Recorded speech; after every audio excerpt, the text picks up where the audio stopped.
Olá, seja muito bem-vindo. Eu sou Ed Melo e este é o seu programa Personalidades, entrevista com informação e credibilidade.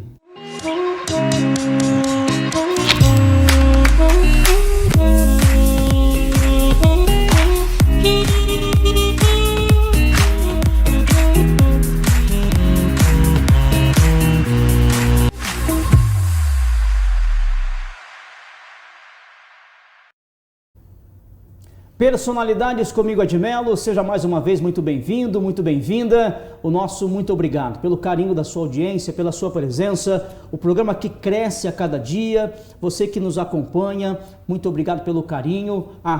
@EdMeloOficial, meu Instagram, e também pelo YouTube, o @programa Personalidades Oficial. Você também nos acompanha através do canal 33.3 da Astral TV em São Paulo, capital e região, e também no interior em Campinas, 47.1. Fique à vontade, a casa é sua. Estamos iniciando mais um programa Personalidades e hoje o meu convidado é advogado, palestrante e autor.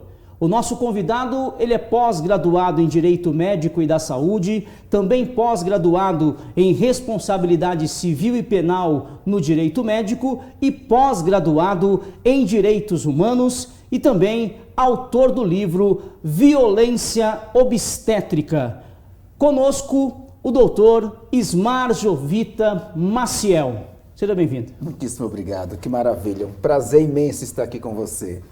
Obrigado pelo convite. Prazer é todo nosso. O doutor Ismar, ele é autor do livro Violência Obstétrica.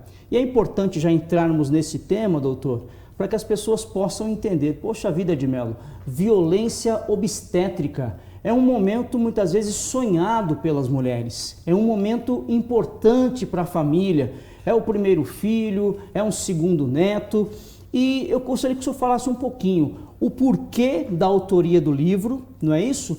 E o porquê da violência obstétrica. Bom, este livro eu escrevi porque eu fui vítima de violência obstétrica. Quando eu nasci, a minha mãe sofreu várias formas de violência. Certo. A violência obstétrica institucional. E desde já é importante eu falar para você que não é só a mulher que sofre violência obstétrica. Tanto o bebezinho, o feto nascituro, bem como o pai e a família indiretamente acabam sofrendo violência obstétrica.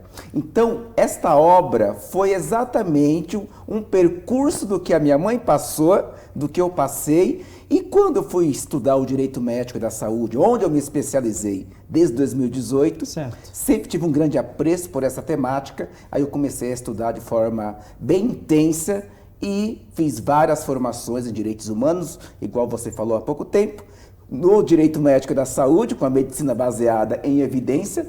É tanto que a maioria acha que eu sou médico, mas eu não sou médico. Certo. Sou um advogado que atua em direito médico e da saúde. E eu peguei esse nicho da violência obstétrica, aqui repetindo, porque era algo que já estava intrínseco em mim. Era algo que eu precisava levar de informações para o público, para que haja realmente uma transformação do nascer aqui no Brasil. Mas o que é violência obstétrica? São 11 direitos que o senhor narra no livro. Sim. Neste livro, eu adaptei 11 direitos das mulheres gestantes e puérperas. Puérperas é a mulher que acabou de dar à luz. Sim. E está naquele período lá de 42 dias. Então eu elenco 11 direitos para que elas conhecendo os seus direitos, elas possam dizer: tal conduta, tal manobra não pode ser perpetrada, não pode ser praticada em mim, porque isso está errado, isso não tem evidência científica, não há razões para isso. Então são 11 direitos que todos estão bem claro, de forma objetiva no livro, porque quando eu fui escrever este livro, eu escrevi, por mais que ele sirva para médicos, enfermeiros e advogados, mas eu escrevi um livro para o paciente vulnerável, para aquele paciente ele possa entender diante que a maioria a gente sabe que eles não são letrados, muitos não têm uma boa leitura. Então, se submetem ao que, o que é oferecido. Ao que é oferecido, exatamente. Então é uma leitura fácil, simples, para que eles se entendam e possam falar não. O senhor toca numa frase que eu pensei, né, dentro das suas redes e falando sobre violência obstétrica, seu parto, sua autonomia. Sim. E o senhor citou agora que muitas pessoas não são letradas, não conseguem entender as questões, são submetidas aos médicos, às enfermeiras, à direção do hospital, Exatamente. Submetidas àquela sala de parto, submetida àquele tipo de tratamento. Então, seu parto, sua autonomia. Eu tenho o direito de questionar a condição de higiene da sala de parto, eu tenho o direito de questionar que eu estou à beira do nascimento do meu filho, mas eu estou jogado numa maca no corredor. É nessa linha que os direitos começam a aparecer e que as pessoas têm que entender que existem deveres, mas também existem direitos. Sim. O próprio nome do livro, Violência Obstétrica, o seu parto, a sua autonomia. Quando nós falamos do direito médico e da saúde, nós temos 4 princípios que são aplicados na relação médico-paciente, que são princípios da bioética principialista, do Beauchamp and Childress, que são bioeticistas norte-americanos, e lá eles elencaram 4 princípios que se aplicam na relação médico-paciente, que é o princípio da beneficência, da não maleficência, da justiça e da autonomia. O que é o princípio da autonomia? O princípio da autonomia nada mais é que o paciente ele autogovernar-se. Ele está ciente do que vai ser feito nele. Isto porque o princípio da autonomia ele começou a surgir de forma muito mais veementemente a partir da Segunda Guerra Mundial, onde vários seres humanos foram submetidos a tratamentos desumanos e muitas das vezes sem o seu consentimento. Então, a partir da Segunda Guerra Mundial, vem a bioética e fala, o médico ele tem o seu conhecimento técnico. Contudo, a relação médico-paciente hoje, ela está horizontalizada. Certo. Ela não é mais uma relação verticalizada. É tanto que, para o médico fazer qualquer procedimento em qualquer paciente, pressupõe o quê? Que o médico esclareça de forma objetiva, que ele colha o termo de consentimento informado, que é um direito garantido por qualquer paciente, para que assim, ele, diante da sua autonomia e dessas informações, ele poder querer ser submetido ao tratamento ou não. Mas, infelizmente, hoje nós temos um grande problema no Sistema Único de Saúde, ora público, ora suplementar, ora privado, onde não se obedece, não se respeita a autonomia do paciente. Então, neste livro, eu elenco exatamente 11 direitos para que você possa invocá-los quando você for submetido a alguma prática de violência obstétrica. E deixando aqui claro que todos os direitos que eu menciono no livro, violência obstétrica, o seu parto, a sua autonomia, os principais direitos das mulheres gestantes e puérperas, Sim. Eles são adaptáveis também para qualquer um paciente. Então, é um livro que não é apenas para mulheres gestantes e puérperas, e sim para qualquer um de nós que algum dia buscarmos um hospital e sofrermos alguma violência, ou aí, para sermos mais claros, sofrer algum ato negligente, imprudente ou imperito, você saber seus direitos. Mas é importante eu aqui elencar para você o que é violência obstétrica. Porque não adianta que eu falar quais os direitos, que eu elenco 11, sem a pessoa saber o que é. Eu ia perguntar ao senhor exatamente isso, o que é a violência obstétrica, porque nós temos algumas questões, né? As pessoas, algumas mães vão ao hospital sozinhas, outras vão com o pai, outras vão com a mãe, ou vão com a sogra, ou vão com o marido, com o companheiro, com a companheira, enfim, estão ao lado de alguma pessoa ou não. Então, quando você fala em violência obstétrica, naturalmente, quem também acompanha tem que estar atento com o que está acontecendo. Por quê? A mãe está prestes a dar à luz. Eu imagino, se é que eu consigo imaginar, as dores do parto, né? Então, já está preocupado com as dores, com aquele mal-estar, preocupada com o nascimento da criança, né? Se será cesárea, se será em parto normal. Tem que estar atento, principalmente quem está acompanhando, o famoso acompanhante? Sem sombra de dúvida, é o acompanhante que muitas das vezes vai fazer com que aquela mulher não seja vítima de violência obstétrica. Certo. Por isso que é de extrema importância que toda a sociedade ela tenha conhecimento. Porque um acompanhante muito bem instruído, muito bem informado, ele vai falar para aquela equipe de saúde que porventura for praticar algum ato que seja desnecessário. E levando em consideração esse mesmo nicho da sua pergunta, para os nossos telespectadores, a violência obstétrica, ela é todo ato praticado por profissional da saúde, médico, enfermeiro, odontólogo, fisioterapeuta, funcionários da maternidade, do nosocômio, do hospital, contra aquela mulher, de forma que vai fazer com que ela não tenha a sua autonomia, ou seja, vai ter acesso aos processos reprodutivos das mulheres, e reprodutivos aqui sexuais, sem o seu consentimento. Certo. Então, violência obstétrica é todo ato que é praticado por esses funcionários e profissionais contra a mulher, sem o seu consentimento, ora por excesso de medicação, ora pela patologização dos processos naturais do parto. Aí vai se classificar em violência obstétrica física, como por exemplo, aquela mulher ela ser impedida de andar pela sala do parto.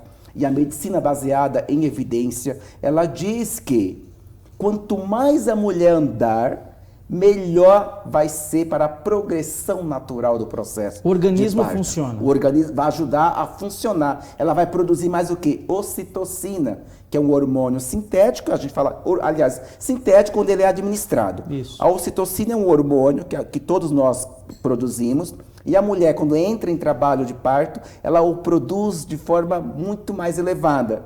Então, quando ela começa a locomover-se pela sala de parto, e isso tudo aumentará-se a produção da ocitocina, que vai fazer com que progrida o trabalho de parto. Ou seja, violência obstétrica física é realizar episiotomia, não sei se os nossos telespectadores aqui sabem, a episiotomia, mas eu vou explicar. Por favor. A episiotomia nada mais é que uma incisão que o médico faz no períneo da musculatura da vagina da mulher, no ângulo em direção ao ânus ou em direção à perna direita ou à esquerda, para ampliar o canal vaginal A passagem... e ajudar a expelir o feto. Porém, existem muitos estudos randomizados da medicina que vêm afirmar, e inclusive o Ministério da Saúde aqui no Brasil, a partir do ano de 2019, começou a editar novas regras para que não se realize a episiotomia de rotina. Porque a episiotomia de rotina, ela não tem eficácia, muito pelo contrário. Ela vai trazer o quê? Muitos malefícios para a mulher, até mesmo em razão daquela região, não traz benefícios para o bebezinho, para o nascituro, e, pasmem, muitas das vezes, esses procedimentos da episiotomia, ele é realizado na mulher sem ter o termo de consentimento informado. O senhor tocou num assunto, nesse tema agora interessante, a palavra rotina. Ou seja, me dá a impressão que todas as mulheres vão acabar passando por esse procedimento. Me parece que é um procedimento natural e que faz parte do momento do parto. É isso ou não? Não, ele não... Ou isso deve ser evitado dentro das possibilidades, deve ser algo evitado? A episiotomia, ela não pode ser de rotina. Tanto que o Ministério da Saúde, ele trouxe novas regras falando para o hospital. Vai fazer uma episiotomia, o médico tem que circunstancializar, tem que fundamentar no prontuário médico. O prontuário médico, a gente fala que é do médico, mas é da paciente, como se fosse um dossiê, das razões por que ele vai realizar esse procedimento. Mas o senhor concorda que nesse momento que ele está informando a paciente o que vai acontecer, ela não tem muita capacidade de leitura, ou isso tem que ser informado já algumas semanas antes, quando ela tem ainda condições de raciocinar, vamos dizer assim? Porque quando vai, né, para o parto, eu imagino a correria, né? Corre aqui, corre ali, a bolsa estourou e vamos ou seja, isso tem que estar já informado algumas semanas antes? Qual é o procedimento, ou ele informa na hora que vai atuar dessa maneira? O correto seria informar antes, certo. Mas recomenda-se que informe a partir do momento da internação. Tá. Porque quando nós entramos num hospital, damos entrada, a primeira coisa que vai fazer é o quê? É o BAN. Vai fazer a abertura da ficha do boletim médico. Quando trata-se de um parto, o médico já faz o TCI, que é o termo de consentimento informado. E ele já faz aquele termo de consentimento informado, o qual vai pressupor a informação, e ele deve elencar para aquela paciente. E o grande problema é que o termo de consentimento informado, o médico coloca lá de forma genérica, que pode se realizar a episiotomia, mas na verdade não pode ser um termo de consentimento genérico. Eu fiquei preocupado agora, doutor. Sim. Episiotomia. Esse é o nome dado para essa incisão. As pessoas, eu só citou as pessoas que não são letradas logo no início do programa. Como a pessoa vai autorizar ou não uma episiotomia? Não é isso, meu senhor, minha senhora que está em casa? Qual é a importância de ter as informações? E tudo isso está no seu livro. Todas essas informações estão. Tá vendo? Episiotomia. Edmelo não tinha a mínima ideia do que era. A minha esposa disse que foi para a sala de parto, recebeu uns 4 cortes e está com 5 pontos. Ou seja, as pessoas voltam para casa sabendo que a mulher levou vários pontos, mas não sabe o motivo pelo qual levou. Exatamente. Eu já atendi várias vezes no meu escritório mulheres que descobriram que foram submetidas à episiotomia depois da alta. Quando foram fazer as suas necessidades fisiológicas, elas começaram a sentir muita ardência. Por isso que eu te falei, Edi, qualquer intervenção médica vai pressupor que o termo de consentimento é a anuência à autorização do paciente, mas essa anuência à autorização do paciente vai pressupor o quê? A informação. Porque se o paciente ele não tiver a informação do que ele vai ser submetido, é uma autorização, um termo de consentimento inválido. Neste momento que o direito médico acontece? Quais são os direitos que o paciente tem pós-parto acontecendo esse fato? O senhor me responde daqui a pouquinho, depois do intervalo comercial. Olá, meu amigo empresário de todo o Brasil, seja mais uma vez muito bem-vindo ao programa Personalidades. Quero convidar você para estar conosco, divulgando sua marca, o seu produto, para milhares de pessoas através das redes sociais e também pela televisão. Fique ligado no programa Personalidades, por onde passam vários cases de sucesso. Eu espero por você. Propagandas, divulgações, publicidades. Traga o seu case de sucesso aqui para o programa Personalidades. Eu, Edmelo, espero por você. Personalidades, entrevista com informação e credibilidade.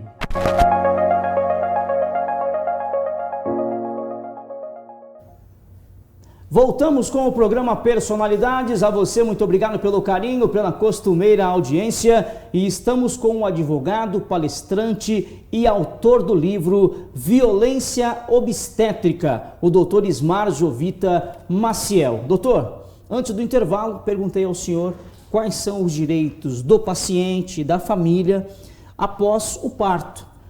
Por todas as questões que nós falamos, muitas vezes o paciente assina um documento, mas não tem a ciência e o discernimento do que está escrito ali, porque as pessoas entram no hospital querendo ter o filho, querendo saber sobre a saúde da criança, querendo saber sobre o estado de saúde, se está tudo bem, não é isso? Se ela está sendo bem tratada na maternidade antes de voltar para os braços da mãe. Mas os direitos da paciente e da família vão ficando para trás. A Deus dará. O que acontece pós-parto, quando a paciente já volta para casa e começa a observar que algumas atuações médicas não deveriam ter acontecido? O primeiro passo para todo paciente, quando ele tiver a alta, e aqui principalmente as mulheres, e elas perceberem que elas foram vítimas de alguma das formas da violência obstétrica, porque no livro eu elenco 7 formas. Eu te dei aqui um exemplo mais ou menos do que seja violência, mas existe a violência obstétrica física, a verbal, a moral psicológica, a realização e esterilização feminina sem um consentimento. A sexual. A sexual, a institucional também. Então, o que ela deve fazer? A primeira coisa é obter a cópia do prontuário médico. O prontuário médico é um dossiê de todas as informações que ali vão conter. E, diante desse prontuário médico, é importantíssimo que ela busque um advogado que seja especialista na temática do direito médico, porque se ali ela foi vítima de alguma das formas da violência obstétrica, ela tem o direito de socorrer-se do Poder Judiciário, buscando uma indenização por dano moral, a depender das lesões, porque os atos lesivos dos médicos ou profissionais da saúde praticados contra os pacientes são lesões corporais ou crimes culposos, certo. Vai entrar com processo criminal, também pode buscar seus conselhos regionais de medicina, de enfermagem, de odontologia ou daquele profissional que fez aquela prática nela e buscar que seja realmente indenizada.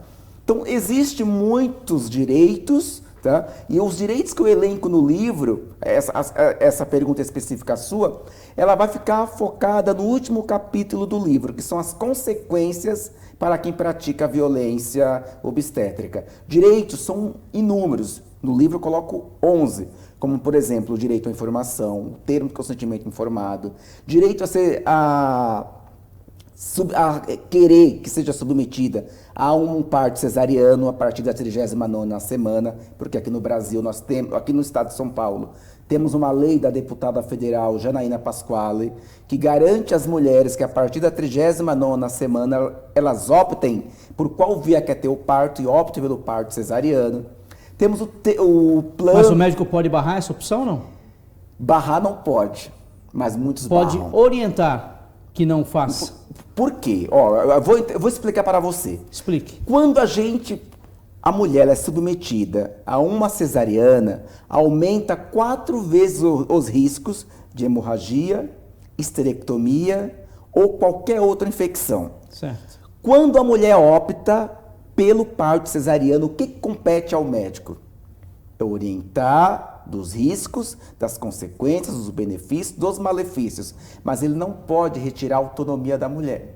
Entendi. Garantido por lei. Ela optou por cesariana, será uma cesárea orientada por ele, que seria melhor uma possibilidade de parto normal. O parto normal. Então, e documenta-se tudo isso, que a paciente tem interesse e solicitou a cesariana. Esse é o procedimento médico. Tudo isso tem que ficar relatado no prontuário médico. Certo. Lembra que eu falei há pouco tempo, para realizar a episiotomia, existe a necessidade que seja fundamentado no prontuário médico. O médico, às vezes, ele pode fazer episiotomia, mas em qual situação?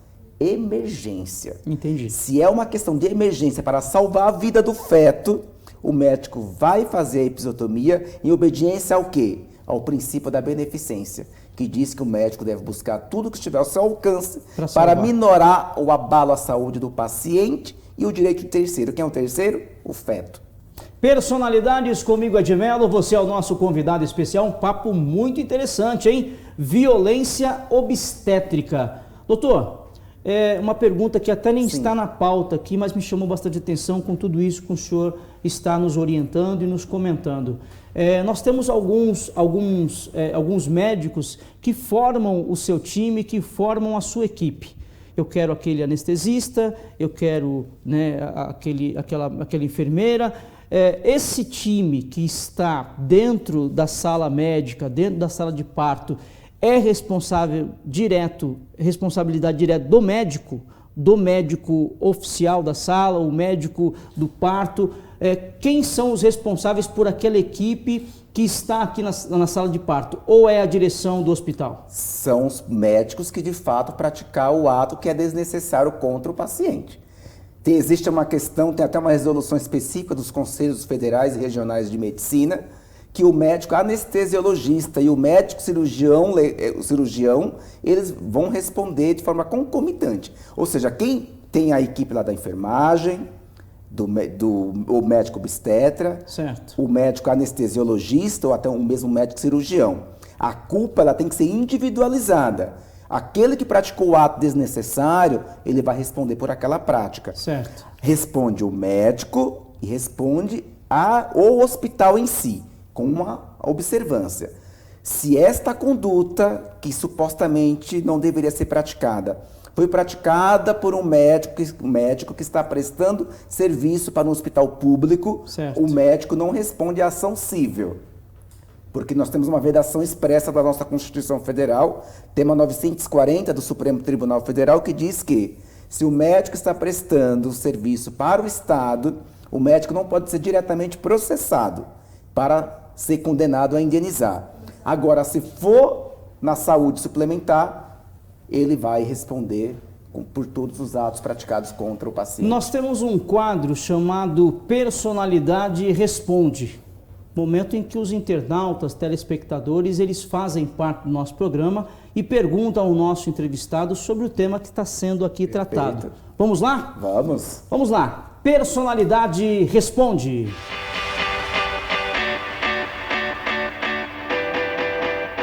Personalidade Responde é o momento de você, meu querido amigo telespectador, telespectadora, internauta, participar. Edmelo, também quero fazer perguntas para os entrevistados. É muito fácil. Acesse agora mesmo pelo Instagram, @programa Personalidades Oficial ou então @Edmelo Oficial. Nossa equipe de produção está sempre de olho nas suas perguntas e nos seus comentários. Doutor Ismar Jovita Maciel, vejamos qual é a pergunta no programa Personalidades. Está ali, ó. Ismar Jovita Maciel, Karen Santos, da Vila Mariana, pergunta: sou alérgica a alguns medicamentos. Devo informar aos médicos na hora do parto? Sem sombra de dúvida.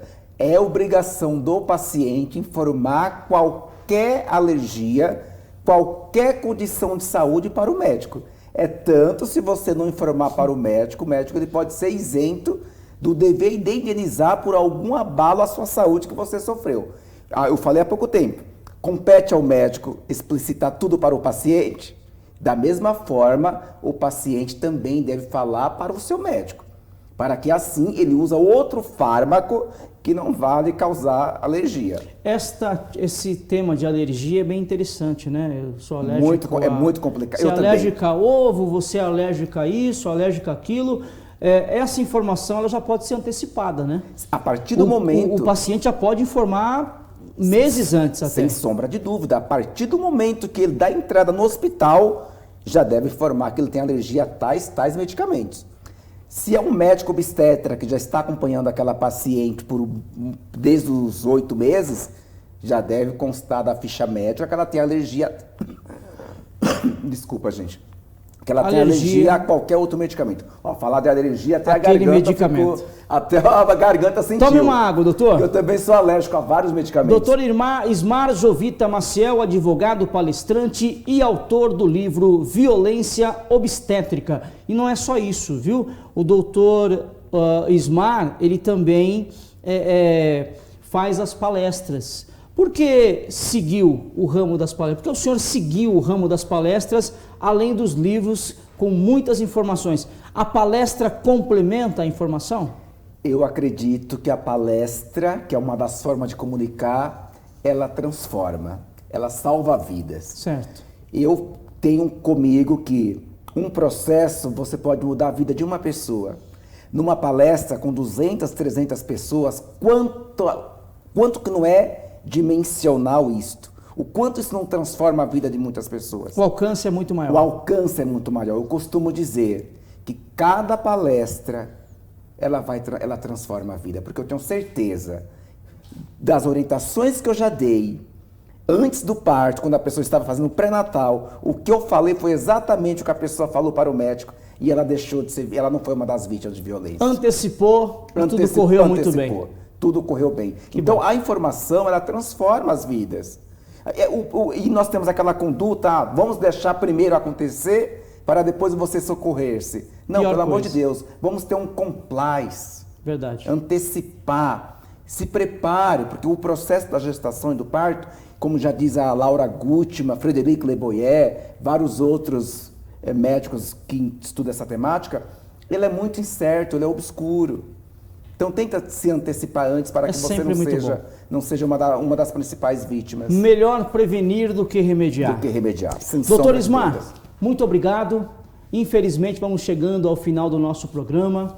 que o senhor possa voltar mais vezes com informações tão importantes para o cidadão que precisa deste complemento de informação, passando por esse momento feliz, mas ao mesmo tempo cuidadoso, né, para com o parto, para com as mulheres, para com os familiares. Eu peço ao senhor que naquela câmera deixe a sua mensagem, passe as informações complementares. Ismar.maciel é o seu Instagram, não é isso? Exato. Fique à vontade e mais uma vez, muito obrigado pela sua presença. Eu te agradeço o convite mais uma vez. A mensagem que eu deixo para todos os nossos telespectadores é o seguinte: o parto da mulher precisa ser sublime, precisa ser respeitoso, livre de qualquer forma de violência, porque o nascer no Brasil precisa ser transformado para que assim nós tenhamos uma sociedade muito mais feliz.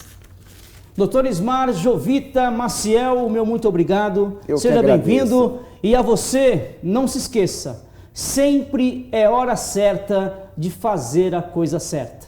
O meu muito obrigado pelo carinho, volte mais vezes e acompanhe o programa Personalidades, entrevista com informação e credibilidade.